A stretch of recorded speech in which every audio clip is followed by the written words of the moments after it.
Good morning, everybody. Happy Friday. Of course, the time has changed, so for some of you, this is probably a little different time than we're used to. It's still 10 a.m. Pacific time, but I know everyone's still getting used to the time change. That's never fun, unless you live in Arizona and it doesn't affect us. Anyway, thank you all for joining us today. This is our What's Up webcast. If you've never joined us before, we do this every Friday, 10 a.m. Pacific time, right here on the Skywatcher USA YouTube channel. And we do everything from what's up in the nighttime sky to equipment to imaging techniques to whatever. Anything that's really related to astronomy, we try to make this fun. Especially throughout this year with everybody being stuck at home. That's really how this was born, and now it's kind of grown into its own thing. So if you've joined us before, thanks for watching and joining us again. And of course, if you're joining us for the first time, thanks. If, of course, with all of our What's Up webcasts, if you miss it or there's something you want to go back and check out, they are all recorded on our YouTube channel, so you can always go back to the Skywatcher USA YouTube channel and check out any of our previous episodes, as well as you can see kind of what our schedule is. We have everything scheduled till the end of the year, so you can see what all of our new up-and-coming topics are going to be.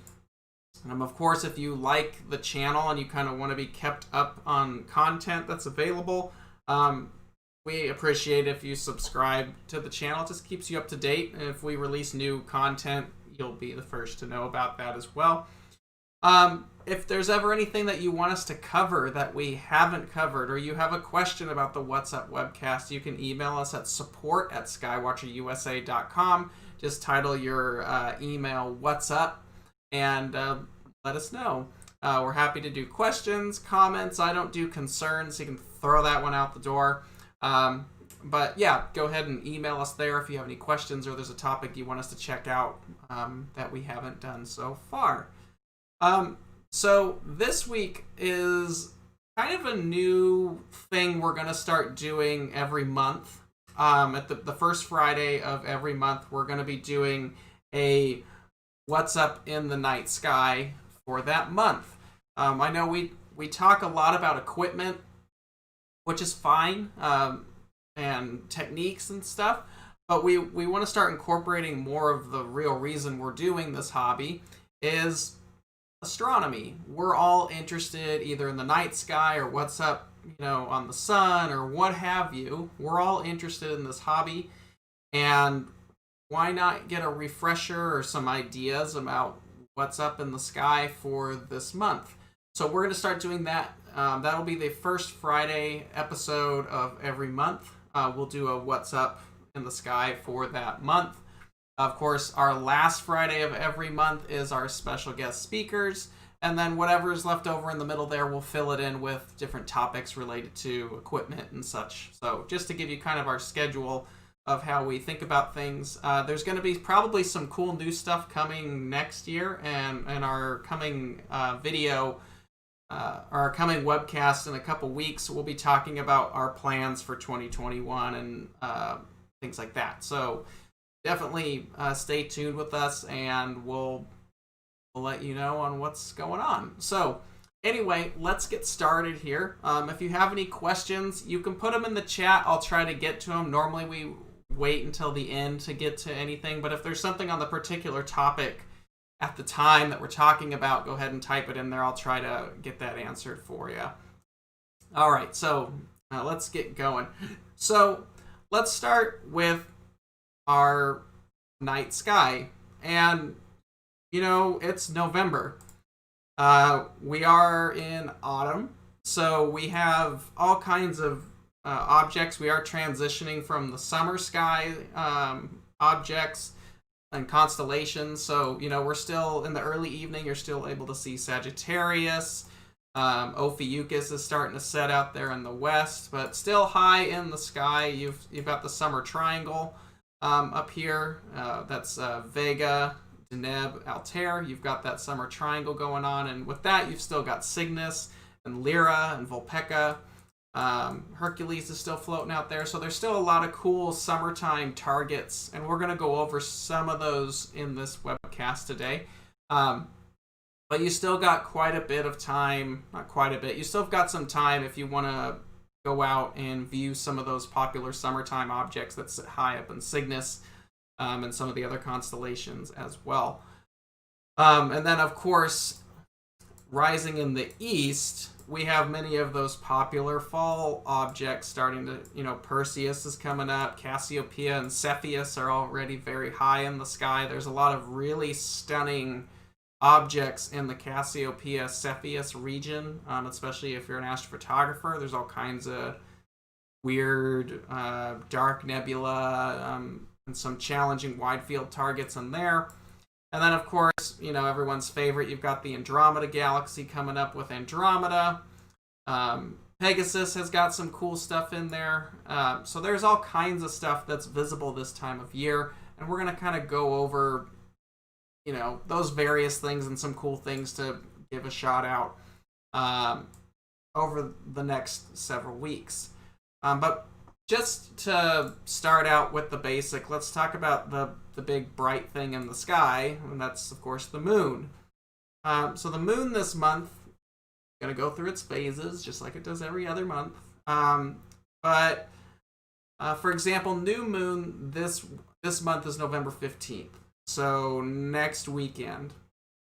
So your dark sky weekend, your dark sky outing, if you don't already have it planned or you want to get out and do some dark sky observing, is going to be next weekend, the 14th and the 15th. You can still go out this weekend if you wanted to. And even the weekend after, there's going to be kind of a bright moon. I don't know if we'll be quite to first quarter there yet, as we move towards Thanksgiving, at least here in the U.S. But you'll still be able to there's quite a bit of dark time to get out and start viewing or imaging or whatever floats your boat. But the dark sky weekend for this month is the 14th and the 15th. Now, of course, the full moon is November 30th, so following up the month there. And then we also have a penumbral lunar eclipse on November 30th, and that's going to be visible in North America, South America, Northeast Asia, as well as Japan. The Pacific region, so like Hawaii and all the, South Pacific Island regions, and of course Australia and New Zealand area. So that's going to be a penumbral lunar eclipse on the 30th. Now, I'd say that just to be transparent, but penumbral eclipses are they're not all that's cracked up to be. This is from NASA. They have these for all different eclipses. So you can see a penumbral is where it just goes into the penumbra, or the outer shadow of what would be the eclipse shadow. So you're not going into the actual umbra of Earth. You're not going to get that deep red eclipse that we all love to view and photograph. This one's just going to kind of glide through that outer shadow there, and it might get a little darker. You might not really notice much of a change, but it's something to check out. That's on the 30th. You have to check how the time is going to equate for your location. I'm not exactly sure when it takes place exactly for each location, but you can check that out using various apps like Sky Safari, or you can go onto NASA's eclipse page right there. It tells you all about it. But that's going to be visible for a good chunk of the globe. Europe, unfortunately, will not get it. But like I said, this is a pretty minor lunar eclipse. A penumbral lunar eclipse you might notice a difference photographically, but it's not going to be earth-shattering. But there is an eclipse of the moon on November 30th for that. So, and with that, of course, eclipses happen on the full moon. So being that the full moon is on the 30th for this month. This is known as the beaver moon. If you're not aware, every full moon has a name. Those are generally rooted in folklore or Native American scheduling or calendars. for the year, at least here in North America. I'm sure globally, in different cultures and different regions, there are different names for the moon. But being here in North America, a lot of the lunar names are situated from Native American tribes, and they're given names for, various reasons throughout the year. And the names can be changed from area to area. This is normal. It gets its name from the beavers finishing preparations for winter, so they're getting ready to hibernate and get out of the cold. So that's why the beaver moon is known this way in November. Some other names that come up for this guy are the deer rutting moon, the digging moon, the frost moon. I forgot the reason for the deer rutting moon. That was the first time I've ever heard it. The digging moon is for, some animals that are starting to dig their burrows for the winter. And of course, the frost moon is because things are starting to get a little bit nippy outside this time of year. So that's the full moon for this month. Again, November 30th. There is a penumbral lunar eclipse if you want to try to check that out. So kind of some fun stuff right there for the month of November. But again, that is at the end of the month this year. So button right up into almost December at that point. Of course, right now we've got planets galore in the nighttime sky. We've got 5 visible evening planets right now. So if you're into solar system objects like the planets, now is the time to get out, because we've got Jupiter, Saturn, Neptune, Mars, and Uranus. That is in order from west to east, which ones are setting first to last. So you've kind of got a good collection of planets to check out right now. And pretty much almost any size telescope will work, but we'll go into a little bit more detail on each one of those. All of these planets are visible just after sunset, about 8 p.m. in the evening, for 20 hours if we're actually going off of 24-hour time clock. The first planet, of course, is the brightest right now. It's high up in the southwestern sky. That's going to be Jupiter. This is very nicely seen in any size telescope. The Galilean moons, those 4 large moons, are easily seen in binoculars, or even something like a 50 millimeter, just over 2-inch telescope. If you've got a larger telescope, however, you're going to get all kinds of detail on that. You can get the red spot. You might be able to see some transits where the moons kind of go across the front of the planet, doing like an eclipse, casting their shadows on there. There should be various transits. There's different apps you can see when transits are going to be for your location. But that's really neat to see. And this is visible till about 9:30, and of course it's going to be setting earlier and earlier as the month goes on. But we can take a look at that real quick. So here we go. Here's Jupiter right up here. This is about 6:30 in the evening. So oops, a little bit too fast there. So you can see Jupiter's setting about 9:30 right now in the early part of the month, and it's going to get progressively earlier as the month goes on, because we're pretty much finishing up with the Jupiter season right now. So if you want to get out and want to view Jupiter right now, now is the time to do that, because we are starting to lose it along with the summer constellations. So Jupiter is definitely one to check out right now. Now, of course, trailing not far from Jupiter is Saturn. And Saturn is, for so many people, is the wow, planet, because you get to see the rings. Again, this is visible in pretty much any size telescope, but if you want to see the rings, you really need like a 50 millimeter refractor, 50 millimeter telescope, or high power binoculars. Even in binoculars, unless you've got the really high end fancy ones, you can change the eyepieces in and stuff like that. It's going to look like a grain of rice, kind of an extended object in something like that. So you really need a telescope. If you want to get some of its moons, you'll need probably about a 3-inch telescope or 80 millimeter And then, of course, larger telescopes, you're going to start getting details in the rings, cloud bands, and other details in the planet itself. It's still a pretty good time to catch it for visual and imaging purposes, but you're going to have to be ready to go right about dusk to get those images of Jupiter and Saturn, because they're not too far from each other.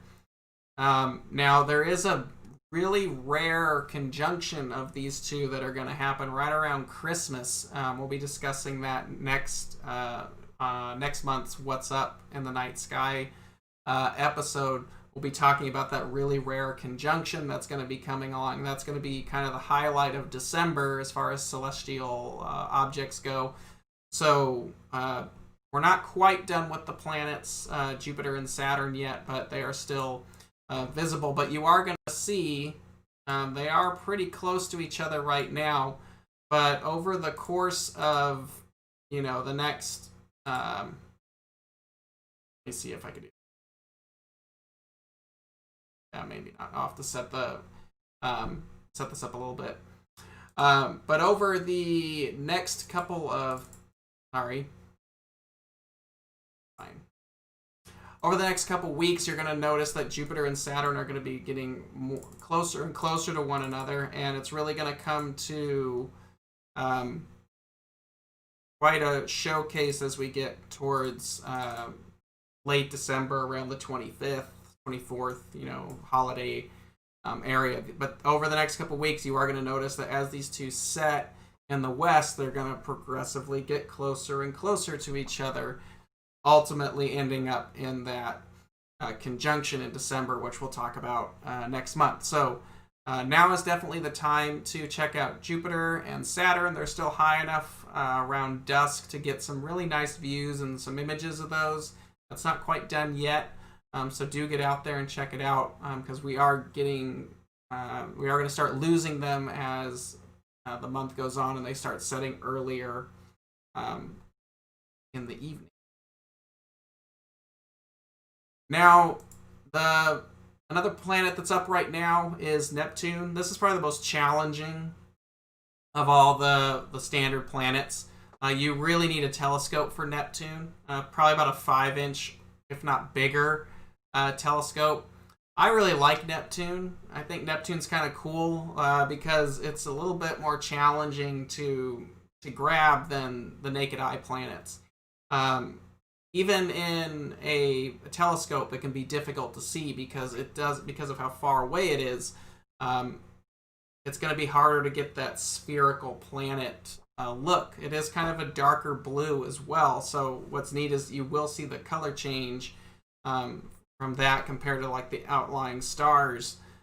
This is probably visible. It's just after dusk, but it's highest around 8:30, and it's fine. It should be right up in here.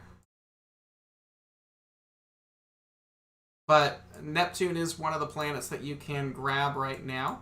Right now I believe it's in the constellation Aquila. So that's kind of a cool one if you want to kind of stretch it and go deep for the solar system. Neptune is up. It's not too terribly far from Mars visually in the nighttime sky. But you can see it's actually nice and high, right about 8:30. So that's a really cool one to see. The more aperture you throw on it, the easier it'll be able to find. So if you got like an 8-inch or 10-inch or bigger telescope, no problem. You just got to pay attention to what you're viewing. Of course, if you have a go-to telescope, it's just Neptune, and it goes off and finds it. So that's going to be a fun planet to go check out as well. Obviously, it's a lot more challenging than Jupiter and Saturn are going to be, but, we're several billion miles away from Earth with Neptune. So definitely go out and check it out. It's in the constellation of Aquarius. So, definitely go check that out. If you're looking for something challenging to do from the backyard, it is doable in most backyard scenarios with probably about a 6-inch to 8-inch telescope. Not much of a problem.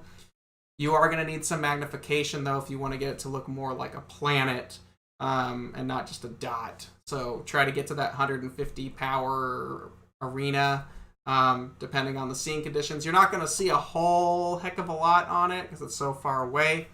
But you will get to see that blue tone to it. If you're really lucky, you might catch some of the moons, especially if you're trying to shoot it with a camera, something like that. So Neptune is a fun planet to observe. Now, probably the crown jewel of the planets right now is Mars. Mars, obviously, has been putting on quite a show over the last month or so. It is starting to move away from us and lose its size as well as its brightness. So the earlier in the month you can get it, like right now, your view is going to be probably considerably better than what it's going to be at the end of the month, because Mars is going to be moving away from us quite a bit. It's going to lose that size. It'll still be impressive towards the end of the month, but it's going to shrink down in size as it moves away from us. Obviously, our close approach was last month, so it's already moved off quite a bit from what it was last month. But if you still want to get some views of the ice caps and dark detail, now's the time to do it, because as November continues on, it's going to get smaller and smaller, and those details are going to be harder to see. This is plain as day high in the eastern sky. Just after sunset, it's got that real pretty, almost pumpkin rusty orange color. It's nearly impossible to miss. It's the brightest thing in that part of the sky. You can still get a nice view with it with like a 3-inch telescope. I was using one of our EvoStar 72s, and I was able to get some nice dark detail on it. So, but if you can get up to about 200 power, I found that Mars is really receptive if you're doing 200 magnification. So definitely get out and check it out, because we are going to start losing Mars, and we're not going to get it back until an impressive view of it until 2 years from now. So around 2022 is when we'll get Mars again. So if you want to catch Mars and you still want to get a good view of it, now's the time to bust out that telescope, go check it out, and try to capture some images, because it's going to get progressively more difficult as November continues on. Wrapping up the last set of the planets is Uranus. Get all your jokes out now. We've heard all of them. Uranus is rising in the east. It's trailing Mars. It's visible at about 7:30 p.m. and its highest around 10 p.m. You can see this in a 3-inch telescope. Uranus is really cool because as far as it is, it's a heck of a lot easier to identify than Neptune. Uranus is clearly a little blue sphere floating out in the vastness of space, and I think it's really neat, especially when you're sharing it with like friends or family, because everyone's so accustomed to seeing the moon and Jupiter and Saturn and Mars and Venus and all the major planets, the easy to see planets. But Uranus is one that, because of how far it is, you don't see it come up too much. I like showing this at outreach events when the world is normal, because of how far it is and the fact that it still can look like a planet. It's a fun one to go take a look at. You don't need a very big telescope to see it. So like I said, it is trailing behind Mars. So here's Mars up here in Pisces, right up in here. Big, bright, plain as day. And then, of course, here's Uranus in Aries, trailing it a little bit. So it's about halfway between the Pleiades and Mars is where Uranus currently sits. So that's a fun one to do. You can do it in a light polluted location. Adding a little bit of magnification in your telescope will definitely give you that size difference, so it'll look more like a planet. But even on basic, low magnification, if you're panning through that field and you run across it, you'll notice that all the stars are dots, but Uranus will actually look more like a planet. It'll look larger and more spherical in there. So it's definitely a cool planet to go check out like that. So it's definitely worth checking out. So that kind of wraps up the planets that we have now that are visible in the evening skies for November. Of course, if you get up really early in the morning, you'll eventually get Venus. coming up. That's really bright in the morning sky right now, but right now we're just talking about the evening sky at the moment. But those are the planets that we're able to see right now. If you're going to go out for the evening, those are what you're going to probably be running into, are those 5 planets. Let me just pan back here to more. There we go. Cool. Now, one thing I want to bring up right now, of course, is the sun. We've been talking about the sun a lot lately with the past several webcasts about filters and equipment and how to do it safely and blah, blah, blah, blah, blah. The sun right now is starting to move back towards maximum. It's just starting that upward slope, but we'll notice over the next couple of years that the activity is going to start kicking up. This week, for instance, the activity has kicked up a bit. There is a very large active region on the sun right now. This is AR 2781. This has some very large flares. Solar flares are generally measured in A, B, C, I think it's M class and X class flares. I believe that's the 5 existing flare levels. This guy right here, AR 2781, has been throwing out, high power B and C class flares. That's very active. So you can actually easily see this with a small telescope and a white light filter. You don't know what a white light filter is, go back to our solar filter episode. We talk all about that. Very easy to see in a small telescope. If you have a larger telescope with a white light filter, there's a lot of complexity in this active region. So it's very cool to see all kinds of detail. And there's been some really dramatic images that have come out of people taking pictures of this. Of course, if you have a hydrogen alpha telescope or a solar filter like what you see right here, this is hydrogen alpha. This is a very detailed, very complex region to view. So it's probably going to be up there for at least a week as it transitions across the sun. So if you have solar filters and you've got some clear skies, I would recommend getting out and taking a look at this because this is probably the biggest region that we've seen in quite a while. And it's got some potential to show off a little bit of what the sun is capable of doing. So if you've got a white light filter, that's great. If you've got a hydrogen alpha filter, even better, because I've been watching it the last 2 days, and it's been very impressive, the detail that you can see, even in a small hydrogen alpha telescope or filter set. But again, as always with the sun, please make sure you're using caution and the right equipment to use when viewing the sun. And if you don't know anything about that, we just did a bunch of web episodes on all of that. So there's no reason you shouldn't know how to view the sun safely at this point. And of course, this is just for the next week or so for this sunspot. Eventually it'll wrap back around, but the sun is so dynamic, you never really know what's coming. So observing the sun is fun because it changes every day. Now, meteor showers. So for the month of November, we actually have 2 meteor showers. The first one is the Northern Taurids. This takes place on the 11th and 12th, and which is nice. And this one's about 5 to 10 meteors per hour. It's not anywhere near the bigger one, but it is one. But this one is known for some really bright fireballs. So if you've got like an all-sky camera, you want to do some cool time-lapse stuff overnight, you might catch some pretty neat, objects or shooting stars at that point if you want to get out and check this one out. The nice thing is because of how the moon phases are this early in the month, the skies can be relatively dark. So if you are in a darker location, you might benefit more by checking out the Northern Taurids. And those are obviously coming out of the constellation of Taurus.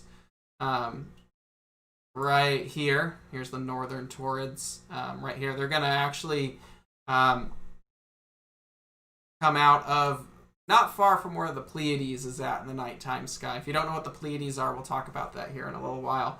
But that's the first one. That's the Northern Taurid meteor shower, and that's going to be visible around the 11th and 12th of this month. Now, we have another one, which is the Leonid meteor shower. This one's a bit bigger. This is November 16th and 17th. So if you are going out to a dark sky location on the weekend of the 14th and 15th, you'll probably be able to catch some as that ramps up to the peak on the 16th and the 17th. This is roughly 15 meteors per hour. It is best visible from dark skies. So if you happen to be going to dark skies that time, you might be able to catch some of the Leonid meteor shower. And of course, being Leonids, those are going to originate from the constellation of Leo here. And here we go. Now this is for tonight, so just ignore the moon. This was on the 5th. This was last. So just ignore the moon here. Leonids are going to be coming out of the upper part of Leo. This is going to be around 2 in the morning, 3 in the morning till dawn is the best time to see the Leonids at the moment. And those are going to be coming out of the east from the constellation of Leo, thus the name Leonids. And if you're in a darker sky location, you're good to go. You can ignore this one. It's my mistake on a duplicate right there. Now the Milky Way. We're getting into the end of Milky Way season right now. We are really at the tail end of it. Let me go back here real quick just to show you, because a lot of people say Milky Way season is the summertime, and that would be true if we were, if you're just worried about the summer Milky Way. Now the summer Milky Way is going to run through down here from Sagittarius, Scutum, Aquila, Sagittaria, Vulpecca, Cygnus, and then wraps back down into Cassiopeia and into the winter Milky Way on the other side of the sky there. But if you want to check out the Milky Way, now is really the last... let me figure out if I can change this real quick. Now is the last time that you can really get out and photograph the Milky Way. Arm is particularly up in Cygnus at this point, because we are out of the summer, and that's pretty much when it is. So if you want to get out, do some cool nightscapes with like the planets shining really bright on next to the Milky Way arm, that weekend of the 14th and 15th, that new moon weekend, that's really going to be the last time you're going to be able to get much of it, because as you can see right here, it is starting to set, and by, let's just move this forward real quick. By, 10 o'clock, 11 o'clock, before midnight, a lot of that Milky Way arm there, that summer arm, is going to disappear and give way to more of the autumn, eventually winter constellations as we move into the evening. So definitely, if you want to get out and do some Milky Way photography, the best time to get the last stitch efforts out is the 14th and 15th. The Milky Way core is pretty much gone, unless you're lucky enough to be super, super south, southern hemisphere practically, then maybe. But here in North America, it's pretty much done at that point. But you can still shoot up in Cygnus and all those other regions at that point. So this is the probably the last new moon weekend, the 14th and the 15th, that you're going to be able to get out and do some really nice Milky Way stuff, because that's pretty much going to wrap up the summer Milky Way season for this year up until, probably March, April, May of 2021 is when that'll come back around. So if that's your thing, now's the time to get out and do it. All right, let's get to the serious stuff. The stuff everybody likes to do, the deep sky targets. Now, there are thousands of deep sky targets out there. Being that this is our first night sky episode, I want to try to sprinkle objects that are doable between visual and astrophotography, but also giving challenge targets between those two applications as well. So I'm just going to give you a sprinkling of stuff that's up right now. Hopefully in future episodes, I'm going to try to blend it a little bit more from objects that are fun and easy to objects that can be exceedingly challenging for both astrophotography and imaging purposes, or visual and astrophotography. So right now, we have the Veil Nebula, which is in the constellation of Cygnus. This is still high enough right now to where you can get some pretty good time on it before it starts to set. Particularly as we move to the end of November, Cygnus is going to start setting more earlier and earlier. So the Veil Nebula is this really cool supernova remnant up in Cygnus. If you don't know where it is, you should know where it is because it's one of the coolest targets in the nighttime sky. Let's go back here. Are we okay? So here's Cygnus right up here. And the Veil Nebula is this right off of here.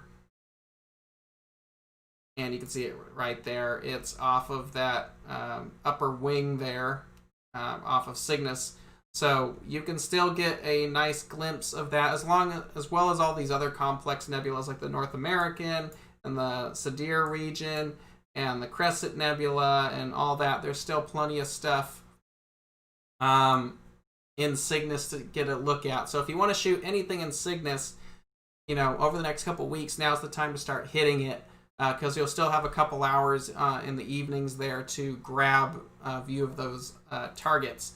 The Veil Nebula being one of those. So it's a very cool, complex region.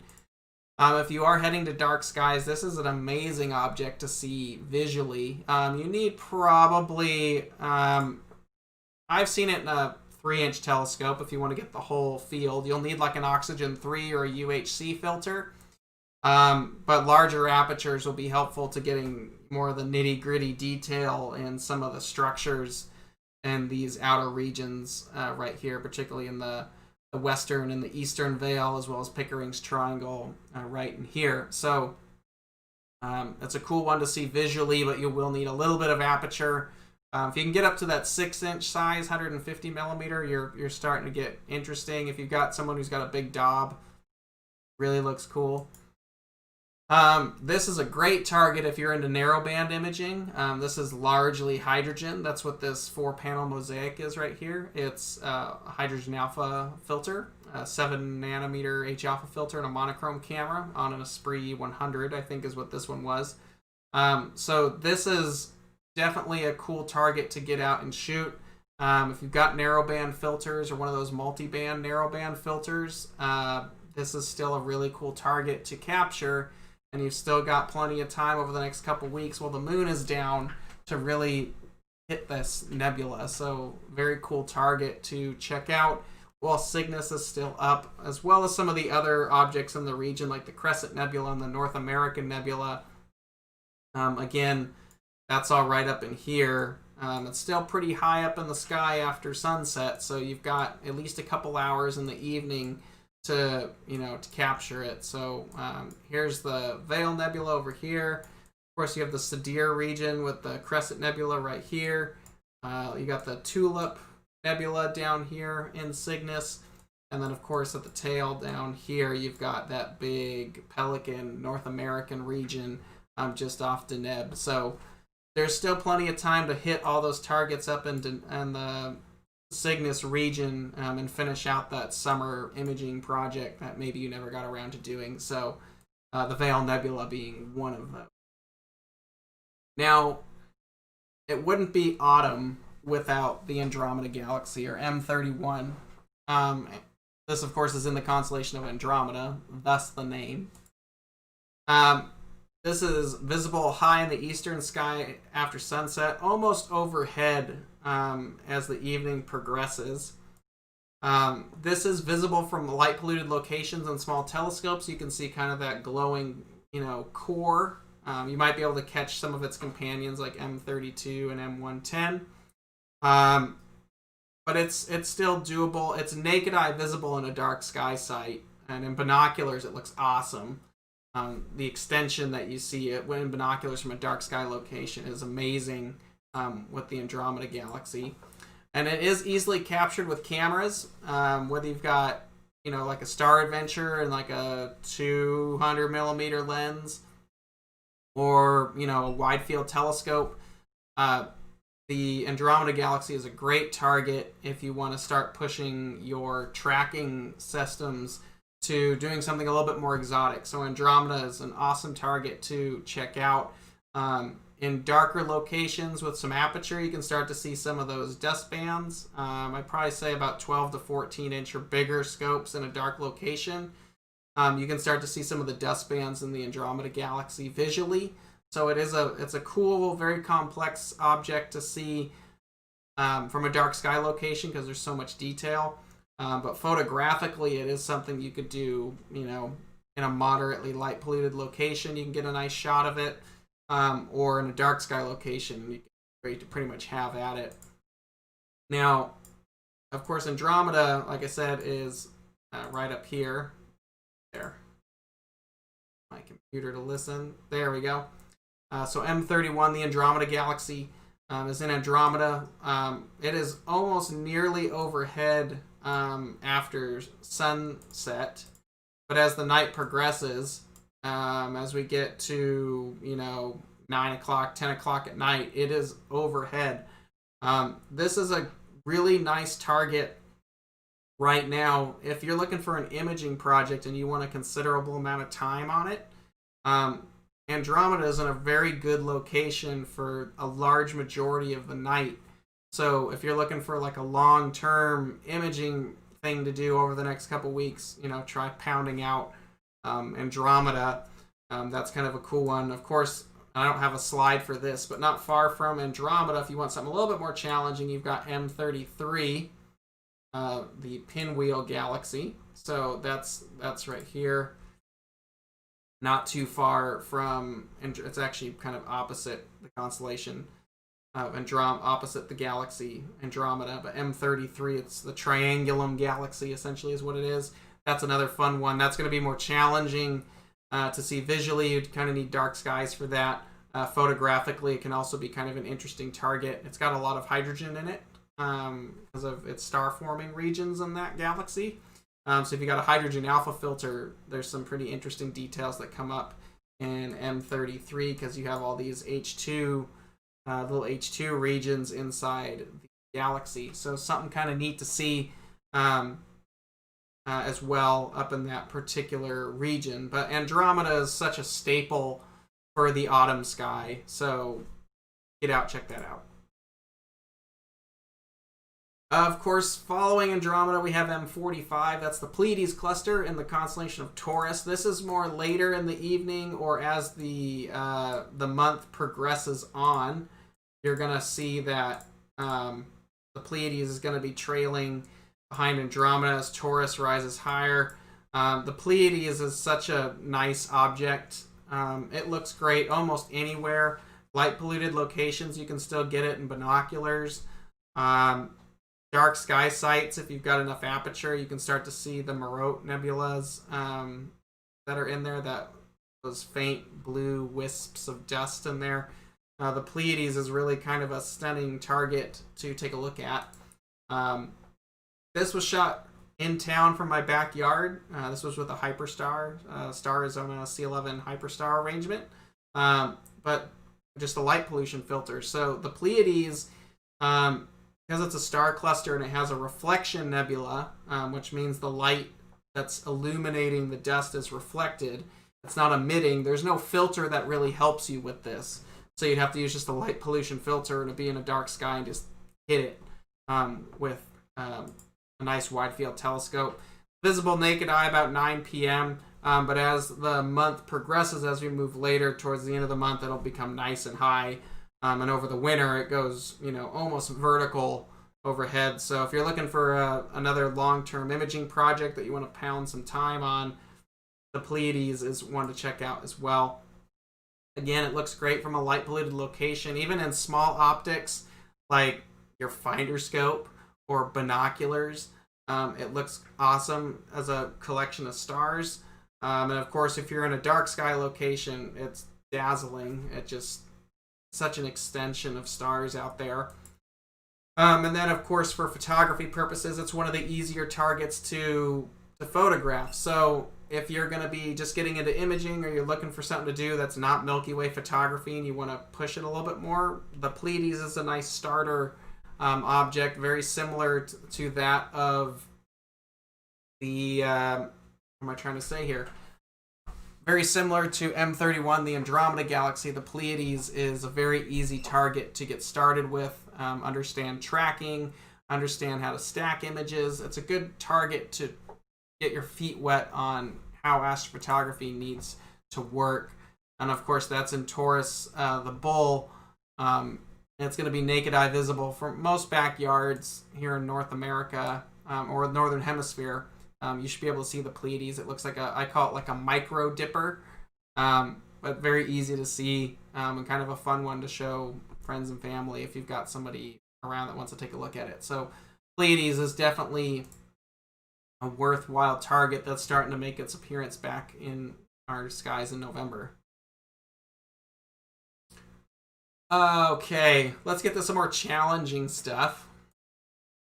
Next one is the Galaxy NGC 891. NGC 891 is in the constellation of Andromeda. This is rising in the east after sunset. Let me show you kind of where this guy sits. Get our time warp back here. There we go. So like I said, here's the Andromeda Galaxy right up here. Very easy to see. But if you want 891, it is down here, not far from the star Almach. I don't know if Stellarium's going to show it. Let me see if we can just find it real quick. There you go. So not far from Almach. Right there is NGC 891. This is a really cool edge-on spiral galaxy that's actually quite a bit of a challenge to see visually. It's got a low surface brightness, so if you want to see this, darker skies help. You could glimpse it in a 6-inch if you've got more aperture. Aperture always helps with galaxies, but that's a really neat one to see. Is NGC 891. This is a image right here is from Adam Block in the Mount Lemmon Sky Center at the University of Arizona in Tucson. I believe this was taken with a 24-inch Ritchie-Chrétien telescope, which doesn't suck to have. But again, best visible visually from a dark sky location with apertures probably around, you could probably glimpse it at 6-inch. Honestly, if you could get a 12-inch or bigger out there, it becomes really nice to see. It does have a low surface brightness. Photographically, it's a little bit more challenging because you're going to have to stretch and stack a lot of images to really get it. You really want to have a longer focal length or match your sensor up to get the field for this, but I'd probably recommend something around 800 millimeter-ish, depending on the size of your sensor, of course. You can play around with field of view calculators and stuff, but this is going to be a cool one. Also, if you're looking for an imaging project over the next couple weeks, NGC 891 is going to be a cool galaxy target that you want to get. You've got plenty of time to put time on. So one of my favorite galaxies for this time of year, especially if you're looking for something a little bit more challenging. So let's step over to Cassiopeia. Let me try to buzz through some of this real quick. One of my favorite objects this time of year, NGC 7635, or the bubble. The bubble is a super cool object because of all the detail and the fact that it's got that bubble in the middle of the nebula. It's kind of a unique detail to that. This is pretty high in the sky after sunset in the northeast part of the sky. This is a good imaging project to start if you're looking for something to do right now and you want narrowband. The bubble is very reactive to narrowband filters, so it's a cool target to see. This is very difficult to see visually. You need a very large telescope from dark skies. I'm probably thinking 15-inch or bigger to glimpse just the basics of the nebula, particularly the bubble, the brighter region, like right in here. You could probably glimpse that from dark skies, but you want some serious aperture to really see any kind of other details. It's really more of a photographic object, but very easy to do with a H-alpha or narrowband filter that passes H-alpha. It's a cool one to see. It's an excellent target to do from your backyard if you've got some narrowband filters. And that's, again, up in Cassiopeia region. It's right up in here, actually. So anyway, you can take a look at it, but it's up in the Cassiopeia region. Cassiopeia and Cepheus have all kinds of interesting things in them, so if you're looking for some imaging targets that are challenging, definitely check out this particular region for that. Another one that's really cool, it's in Cassiopeia. This is Gamma Cas Nebula, IC59, IC63. I really like this nebula. It's very kind of a cool area. It's not far from the bubble, so again, it's visible right after sunset.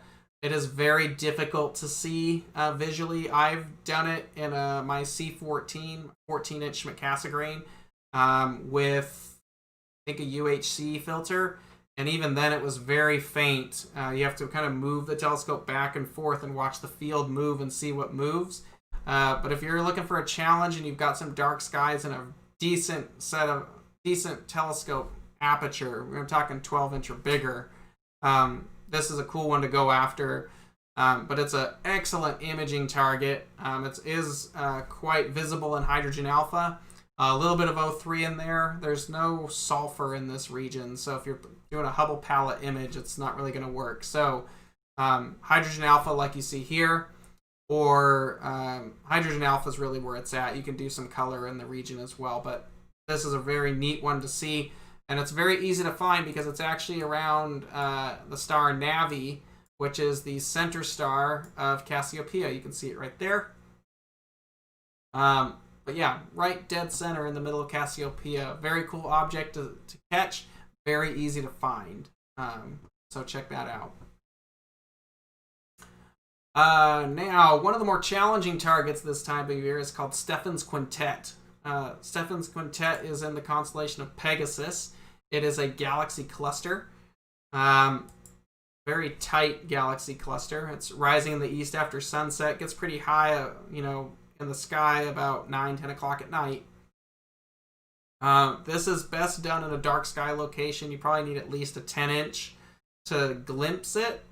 If you can get something that's 15-16 inch with some good magnification, it becomes easier to see. And if you've got a buddy who's got a big daub, yeah, that's where it really comes alive there. So very, very cool region to see. If you are wanting to image it, because this is a galaxy cluster, no filters are going to work. It's just going to be light pollution, RGB, or dark skies. That's your only option to get these out. And you are going to want longer focal length or a bigger image scale because you need to blow this up because it is a tiny object. But it is a cool one to see as well. Let me see if we can find this real quick. In Stellarium. And then we'll get to questions. So if you've got any questions right now, now's the time to throw it in the chat. I will try to get to that, and we will answer some questions. I know there's some right now.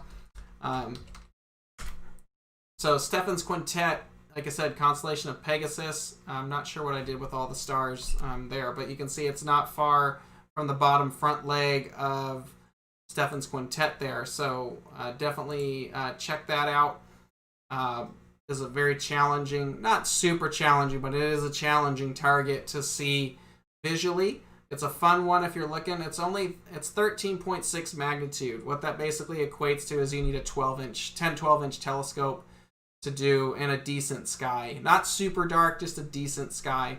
If you've got larger aperture, that's also helpful. So that's pretty much it for what's up, and there's a ton of other stuff. Obviously, get out your app, whatever you've got. Search the night sky, see what's out there. Discover something new for yourself. So that's pretty much it for this episode. If you really like this is something we're going to do monthly. Hopefully that gives you something to take a look at. Go ahead and subscribe to our channel, and we'll keep up to date with that. And of course, that is the November night sky, so hopefully you enjoyed that. Maybe it gives you a little inspiration to go out and see what's going on in the skies Real quick before I get to questions, next week we're going to talk about holiday guide. It's hard to believe that we're already into the holiday season. If you want a telescope or some kind of item for the holidays, now is the time to get it because of all these delays and COVID issues and blah, blah, blah, blah, blah, world issues. It can take time to get your stuff. So if you want something, now's the time to place the order for that, whatever it is. But next week we'll go through kind of some cool ideas for the astronomer in your life. Just kind of keeping it basic, or for kids or something like that. You know, we might recommend a couple models, but we really kind of want to just keep it basic. You know, here's what you should look for if you want to do this. So that's next week's episode. If you know someone who might need some help understanding what to get or maybe get you for this holiday season, we're going to try to do that. So that's pretty much it for this week's episode. So let's get to questions. If you have questions, go ahead and type it in there. I'll try to get to them. The first one is, will a reducer flattener for my Skywatcher ST120 reduce chromatic aberration?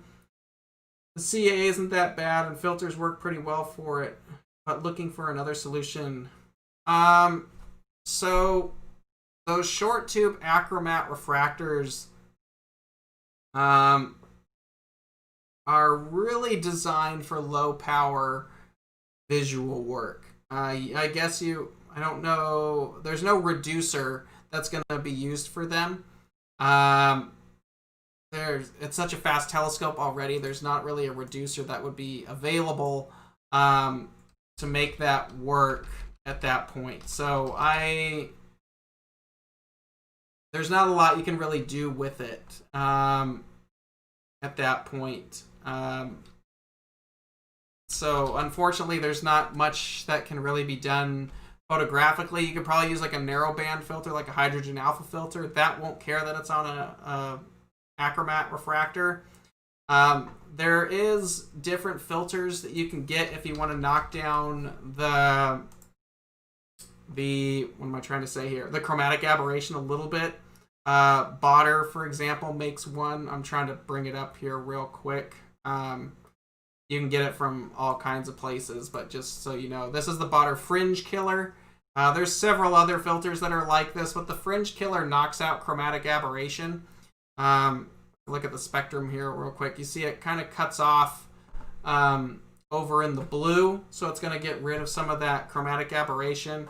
It can make things look a little bit more yellow with filters like this, but you know, if you want to add more magnification on like the moon or the planets and you want to knock down that chromatic aberration, putting a filter like this in the path can be helpful for something like that. So hopefully that answers it. But there's not those short tube achromat refractors.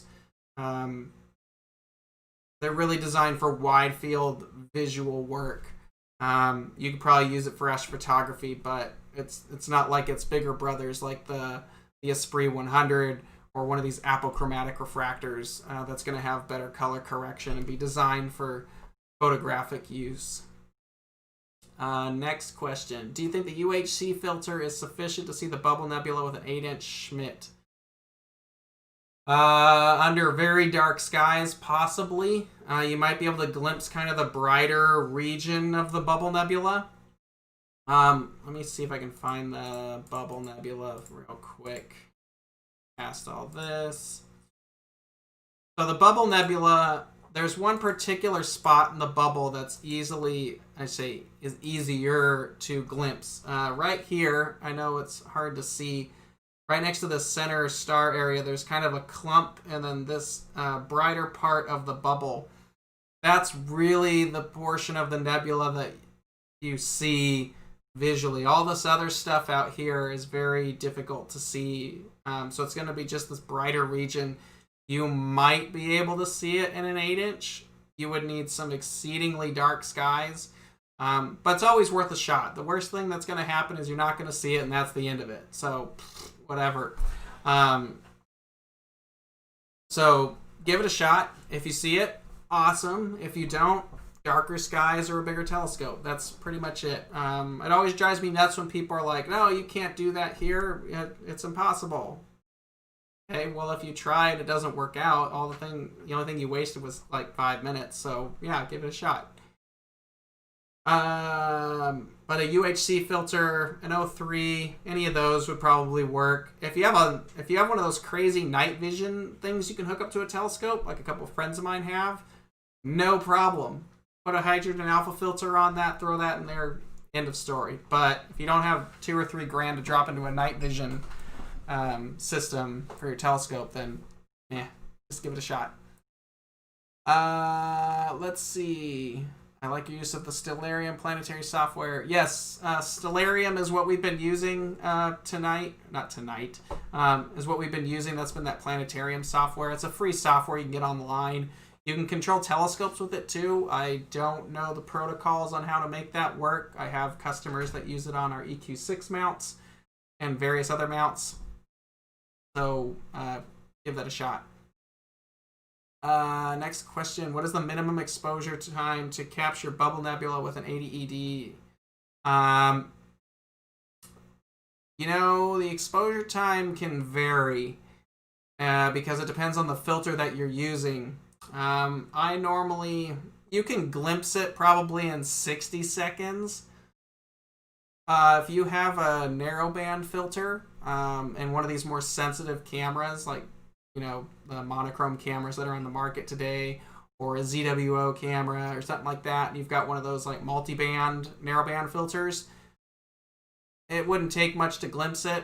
5-minute exposures like what you see here with an H alpha filter, it's just easy. So just give it a shot. Just experiment with it. Every setup's going to be different. Every camera's different. Every filter combo is going to be different. Your location's different. Just give it a shot. But if you've got some narrowband filters, the bubble nebula shouldn't be too much of a challenge. So, all right, guys, that's pretty much it for the... let me get through the end of here. There we go. That's pretty much it for us this week. Thanks again for watching. I hope you like these. This is what we're going to be doing on the first Friday of every month of what's up in the sky, what to check out.